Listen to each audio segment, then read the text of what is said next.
ರಾಕೇಶ, ಬೇಡ ಕಣೋ, ಬೇಡ ಕಣೋ, ಇಂಥ ಪಾಪನ ಹೊತ್ಕೋಬೇಡ ಕಣೋ ರಾಕೇಶ.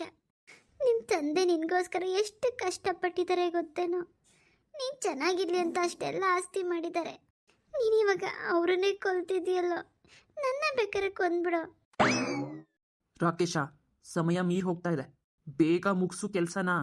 ಇಲ್ಲ ಅಂತಂದ್ರೆ ಅಲ್ಲಿ ಇಲ್ಲಿ ಆತ್ಮ ಹೊರಗಡೆ ಬಂದ್ಬಿಡತ್ತೆ. ಅವಾಗ ನಾವೇನು ಮಾಡೋದಕ್ಕಾಗಲ್ಲ. ನೀನು ಬದುಕೋದಿಲ್ಲ, ನಾನು ಬದುಕೋದಿಲ್ಲ. ಈ ರಾಕೇಶ, ಒಂದೇ ಒಂದ್ಸರಿ ನಿಮ್ಮ ತಾಯಿ ನೆನೆಸ್ಕೊಳ್ಳೋ. ನೀನೊಂದ್ಸರಿ ಸ್ಕೂಲಿಂದ ಮನೆಗೆ ಬರುವಾಗ ಬಿದ್ದುಬಿಟ್ಟು ರಕ್ತ ಮಾಡ್ಕೊಂಡಿದ್ದೆ, ಏಟ್ ಮಾಡ್ಕೊಂಡಿದ್ದೆ. ಅವಾಗ ನಿಮ್ಮಮ್ಮ ಎಷ್ಟೆಲ್ಲ ಒದ್ದಾಡ್ಬಿಟ್ಲು. ಆ ಮಳೆಯಲ್ಲಿ, ಆ ಮಧ್ಯರಾತ್ರಿಲಿ ಎತ್ಕೊಂಡು ಹಾಸ್ಪಿಟ್ಲ್ವರೆಗೂ ಬಂದ್ಲಲ್ಲೋ. ಆಮೇಲೆ ಡಾಕ್ಟ್ರು ಏನು ಹೇಳಿದ್ರು ಗೊತ್ತಾ? ತುಂಬ ಏಟಾಗಿದೆ, ಮೂಳೆ ಫ್ರ್ಯಾಕ್ಚರ್ ಆಗಿದೆ, ಕಾಲು ಕಳ್ಕೊಳ್ಳೋ ಸಾಧ್ಯತೆ ಇದೆ ಅಂತ. ಆಮೇಲೆ ಅವಳು ದೇವ್ರ ಸೇವೆ ಮಾಡಿ ಹರಕೆ ಕಟ್ಕೊಂಡು ನೀನು ಕಾಲು ಸರಿ ಹೋಗ್ಲಿ ಅಂತ ಎಷ್ಟು ಪೂಜೆ ಪುನಸ್ಕಾರ ವ್ರತಗಳನ್ನ ಮಾಡಿದಳು ಗೊತ್ತಾ? ಇದ್ಯಾವುದು ನಿನಗೆ ದೊಡ್ಡದಂತ ಅನಿಸ್ಲೇ ಇಲ್ವಾ? ಒಂದು ಸ್ವಲ್ಪನೂ ಮನುಷ್ಯತ್ವನೇ ಇಲ್ವೇನೋ ನಿನಗೆ? ನೋಡಿ, ಇವಾಗ ನಾನು ಅದೆಲ್ಲ ಯೋಚನೆ ಮಾಡ್ತಾ ಕೂತ್ಕೊಳ್ಳೋಕ್ಕಾಗಲ್ಲ.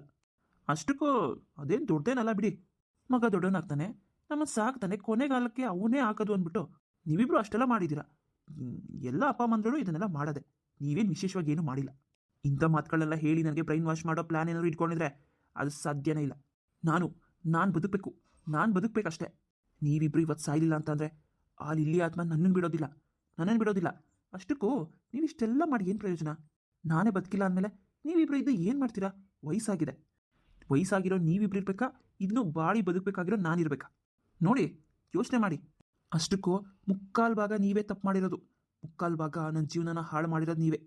ಹ್ಞೂ ಬಿಡಪ್ಪ, ನಾವೇ ಹಾಳು ಮಾಡಿರೋದು ಇವಾಗ ಗೊತ್ತಾಗ್ತಾ ಇದೆ.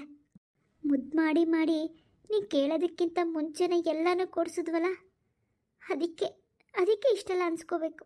ರಾಕೇಶ, ಟೈಮ್ ಮೀರೋಗ್ತಾ ಇದೆ. ಹೇಳೋದು ಅರ್ಥ ಆಗ್ತಿದ್ಯಾ ಇಲ್ವಾ ನಿನಗೆ? ಅವರು ನಿನಗೆ ಏನೇನೋ ಹೇಳಿ ತಲೆಗೆ ಬ್ರೈನ್ ವಾಶ್ ಮಾಡ್ತಿದ್ದಾರೆ. ಇನ್ನೊಂದು ಸ್ವಲ್ಪ ಹೊತ್ತಲ್ಲಿ ನಾವು ಈ ಕೆಲಸ ಮುಗಿಸಿಲ್ಲ ಅಂತ ಅಂದರೆ ಅಲ್ಲಿ ಆತ್ಮ ಬಂದು ನಮ್ಮ ತಲೆ ತೆಗೆಯುತ್ತೆ. ಇಲ್ಲ ಸ್ವಾಮೀಜಿ, ಇಲ್ಲ, ಹಾಗಾಗಬಾರ್ದು. ನಾನು ಬದುಕಬೇಕು. ಯಾರು ಏನು ಬೇಕಾದರೂ ಆಗಲಿ, ನಾನು ಬದುಕಬೇಕು. ಕಣ್ಣು ಮುಚ್ಕೊಂಡು ನಿಮ್ಮ ದೇವ್ರನ್ನ ಜ್ಞಾಪಿಸ್ಕೊಳ್ಳಿ. ಓಂ ಶಕ್ತಿ. ಯಾರು ನೀನು?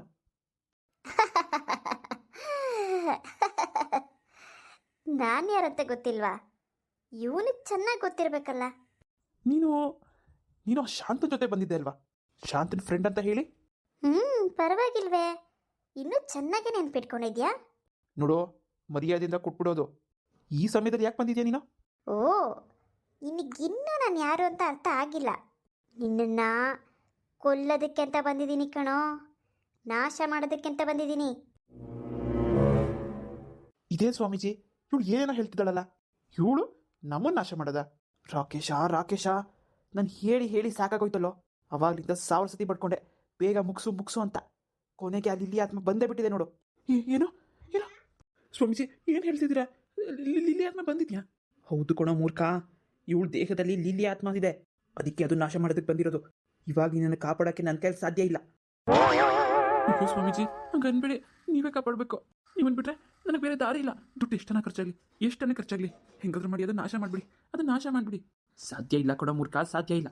ಇವಾಗ ನನ್ನ ಜೀವ ಉಳಿಸ್ಕೊಳ್ಳೋದೇ ಹೆಚ್ಚಾಗಿದೆ, ಇನ್ನ ನಿನ್ನ ಜೀವ ಹೇಗೆ ಉಳಿಸ್ಲಿ? ಏನಿಬ್ರು ಮಾತಾಡ್ತಿದ್ದೀರಾ? ಮೊದಲು ಯಾರು ಸಾಯ್ತೀರಾ ಅನ್ನೋದನ್ನ ಡಿಸೈಡ್ ಮಾಡಿ. ಲಿಲಿ, ನಾನೇನು ಮಾಡಬೇಡ. ನೋಡು, ನಿನ್ನ ಕ್ಷಮಿಸು ನನ್ನ. ನಿನ್ಗೆ ಏನು ಬೇಕು? ನನಗೇನು ಮಾಡಬೇಡ. ಅಲ್ಲ ಕಣೋ, ನಿನ್ನನ್ನು ಕ್ಷಮಿಸಕ್ಕೆ ನಿನ್ನಲ್ಲಿ ಏನಂತ ಒಳ್ಳೆ ಗುಣಗಳಿದೆ? ಒಂದು ಹೇಳಿಬಿಡು. ಸ್ವಂತ ತಂದೆ ತಾಯಿನೇ ಕೊಲ್ಲಕ್ಕೆ ಹೊರಟಿದ್ಯಲ್ಲ ನೀನು, ನಿನ್ನನ್ನು ಕ್ಷಮಿಸು ಅಂತೀಯಾ? ಇಲ್ಲ, ನಾನೇನು ಮಾಡಲ್ಲ. ಅವ್ರಿಗೆ ಈಗಲೇ ಬಿಟ್ಬಿಡ್ತೀನಿ. ನಾನೇನು ಮಾಡಲ್ಲ, ನನಗೇನು ಬೇಡ. ನನ್ನ ಬಿಟ್ಬಿಡು ನೀನು. ಇದಕ್ಕೆಲ್ಲ ಕಾರಣ ಮೊದಲು ಈ ಸ್ವಾಮೀಜಿ. ಮೊದಲು ನಾನು ಇವನ್ ಕತೆನೇ ಮುಗಿಸ್ತೀನಿ. ಏ ನೋಡು, ನನ್ನೇನು ಮಾಡಬೇಡ. ಇವನು ಹೇಳ್ದ ಅಂತ ನಾನು ಈ ಕೆಲಸಕ್ಕೆ ಒಪ್ಕೊಂಡೆ. ಇದಕ್ಕೂ ನನಗೂ ಯಾವ ಸಂಬಂಧನೂ ಇಲ್ಲ. ಬೇಕಾದರೆ ಇವನನ್ನು ಬರೀ ತಗೋ, ನನ್ನ ಬಿಟ್ಬಿಡು. ನಿನಗೆ ದ್ವೇಷ ಇರೋದು ಇವನ ಮೇಲೆ ತಾನೆ. ಇವನನ್ನು ಏನು ಬೇಕಾದರೂ ಮಾಡು. ನೋಡು, ನನ್ನ ಬಿಟ್ಬಿಡು. ಆಹಾ, ಇದೆಲ್ಲ ಸೃಷ್ಟಿಯಾಗಿದೆ ನಿನ್ನಿಂದ ಅಲ್ವಾ? ಈ ಬಲಿ ಗಿಳಿ ಇದೆಲ್ಲ ನೀನು ನಿನ್ನ ಸ್ವಾರ್ಥಕ್ಕೋಸ್ಕರ ಮಾಡ್ಕೊಂಡಿದ್ದು. ಅನ್ಯಾಯವಾಗಿ ಇವ್ರ ತಂದೆ ತಾಯಿನ ಬಲಿ ಕೊಟ್ಬಿಡ್ತಿದ್ದಲ್ಲ. ಅದು ಅಲ್ಲದೆ ನನ್ನನ್ನೇ ನಾಶ ಮಾಡಬೇಕಂತ ನೋಡ್ತೀಯೇನೋ. ನನ್ನನ್ನು ನ್ಯಾಯ ಕೊಡಿಸು ಅಂತ ಅಂದರೆ ನನ್ನನ್ನೇ ಬಂಧಿಸ್ತೀಯ, ನನ್ನನ್ನೇ ನಾಶ ಮಾಡಬೇಕು ಅನ್ಕೋತೀಯ. ನಿನ್ನಂಥವ್ರು ಇರೋದ್ರಿಂದಾನೇ ಇವ್ರಂಥವ್ರು ಇಂತಿಂಥ ಕೆಟ್ಟ ಕೆಲಸಗಳನ್ನ ಮಾಡ್ತಿರೋದು. ನೋಡು, ಬೇಡ ಬೇಡ, ನಾನೇನು ಮಾಡಬೇಡ, ನನಗೂ ಇದಕ್ಕೂ ಸಂಬಂಧ ಇಲ್ಲ. ನೋಡು, ನೀನೇನು ಮಾಡಲ್ಲ ನಾನು. ಹೀಗೇನೋ ಮಾಡೋಕ್ಕಾಗುತ್ತೆ? ಆಲ್ರೆಡಿ ನೀನು ತಪ್ಪು ಮಾಡಾಗಿದೆ. ನೀನು ಕಲ್ತಿರೋ ವಿದ್ಯೆಯಿಂದ ಒಬ್ರಿಗೆ ಸಹಾಯ ಆಗಬೇಕೋ ಹೊರ್ತು ಕೆಟ್ಟದಾಗೋ ಥರ ಉಪಯೋಗಿಸ್ಕೊತೀನೋ. ಒಬ್ರ ಜೀವನನ ಹಾಳು ಮಾಡೋದಂದ್ರೆ ನಿನ್ಗಷ್ಟು ಸಂತೋಷನಾ? ನಿನ್ನನ್ನು ಮಾತ್ರ ಸುಮ್ಮನೆ ಬಿಡಲ್ಲ ಕಣೋ, ನಿನ್ನನ್ನು ಮಾತ್ರ ಸುಮ್ಮನೆ ಬಿಡಲ್ಲ.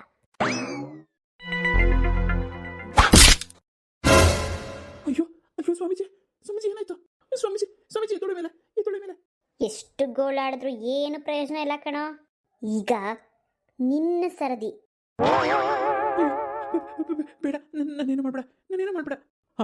ಅಮ್ಮ ನೋಡಮ್ಮ, ನನ್ನ ಸಾಯಿಸ್ಬಿಡುತ್ತಂತೆ. ಅಮ್ಮ, ನಾನು ನಿನ್ನ ಮುದ್ದಿನ ಮಗ ಅಲ್ವೇನಮ್ಮ? ನನಗೋಸ್ಕರ ಏನೇನೆಲ್ಲ ಮಾಡಿದ್ಯಾ ನೀನು?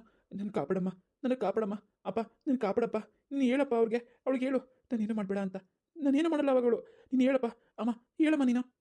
ಅವ್ರು ಏನೂ ಹೇಳೋದಿಲ್ಲ. ನೀನಿಂಥ ಪಾಪಿ ಅಂತ ಗೊತ್ತಾದ ಮೇಲೂ ಅವ್ರು ನಿನಗೆ ಸಪೋರ್ಟ್ ಮಾಡ್ತಾರೆ ಅಂದ್ಕೊಂಡಿದ್ಯಾ? ಒಂದು ಹೆಣ್ಣಿನ ಜೀವನದಲ್ಲಿ ಆಟ ಆಡಿದ್ಯಾ, ಒಂದು ಹೆಣ್ಣಿಗೆ ಮೋಸ ಮಾಡಿದ್ಯಾ. ನಿನ್ನ ತಾಯಿ ಒಂದು ಹೆಣ್ಣು, ನಿನ್ನ ತಾಯಿನೇ ಕೊಲೆ ಮಾಡೋದಕ್ಕೆ ಹೊರಟಿದ್ಯಾ. ಇದನ್ನು ಯಾರೋ ಸಹಿಸ್ಕೋತಾರೆ, ಯಾರು ಕ್ಷಮಿಸ್ತಾರೆ ಹೇಳು? ನಿನ್ನಂಥವನಿಗೆ ಸಾವೇ ಸರಿ. ಇಲ್ಲ ಹಂಗನ್ಬೇಡ. ನಾನು ಏನು ಮಾಡಬೇಕು? ನಾನು ಶಾಂತನ ಮದುವೆ ಆಗಿದ್ದೀನಲ್ಲ, ನಾನು ಶಾಂತನ ಜೊತೆ ಸಂಸಾರ ಮಾಡ್ಕೊಂಡು ಹೋಗ್ತೀನಿ.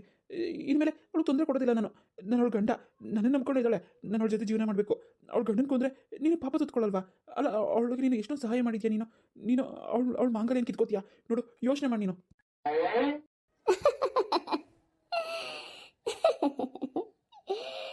ಏನು ಶಾಂತನ ಗಂಡನಾಗ್ತೀಯ ನೀನು? ಶಾಂತಕ್ಕಂಗೆ ಜೀವನ ಕೊಡ್ತೀಯ? ಶಾಂತಕ್ಕನ ಮಾಂಗಲ್ಯನ ನಾನು ಕಿತ್ಕೋತಾ ಇದ್ದೀನ? ಮುಟ್ಟಾಳ. ಇನ್ನೂ ನಿನಗೇನಾಗಿದೆ ಅಂತ ಫುಲ್ ಪಿಕ್ಚರೇ ಗೊತ್ತಿಲ್ವಲ್ಲೋ. ಈಗಾಗಲೇ ಶಾಂತಕ್ಕಂಗೆ ಇನ್ನೊಂದು ಮದುವೆ ಆಗೋಗಿದೆ. ಏನು? ಶಾಂತನ ಮದುವೆ ಆಗೋಯ್ತಾ? ಹೌದು, ಶಾಂತಕ್ಕನ ಮದುವೆ ಆಗಿ ಅವ್ರ ಗಂಡನ ಜೊತೆ ಸಂತೋಷವಾಗಿದೆ. ನೀನು ಯಾವ ಸೀಮೆ ಗಂಡ ಆಗ್ತೀವಿ ಇವಾಗ? ಇಲ್ಲ, ಇದು ಮೋಸ. ಅವಳು ನನ್ನ ಹೆಂಡತಿ. ನಾನು ಅವಳು ಡಿವೋರ್ಸ್ ಕೊಟ್ಟಿಲ್ಲ, ಏನಿಲ್ಲ. ಅದೇ ಇನ್ನೊಬ್ಬನ ಮದುವೆ ಮಾಡ್ಕೊಬಿಡ್ತಾಳೆ. ಇಲ್ಲ, ಇದು ಮೋಸ. ಇದು ಯಾವ್ದು ಮೋಸ? ನೀನು ಮಾಡಿದ್ದು ಮೋಸ. ಶಾಂತಕ್ಕ ಕರೆಕ್ಟಾಗೆ ಮಾಡಿದೆ.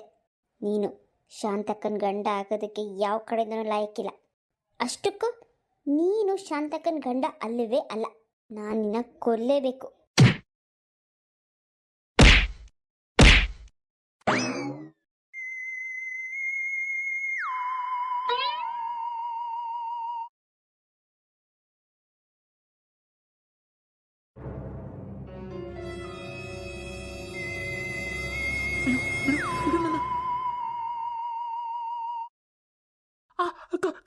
ಕಾಪಾಡಿ ನಾನು. ಅಯ್ಯೋ, ಸುಟ್ಟೋಗ್ತಿದ್ದೀನಿ ನಾನು.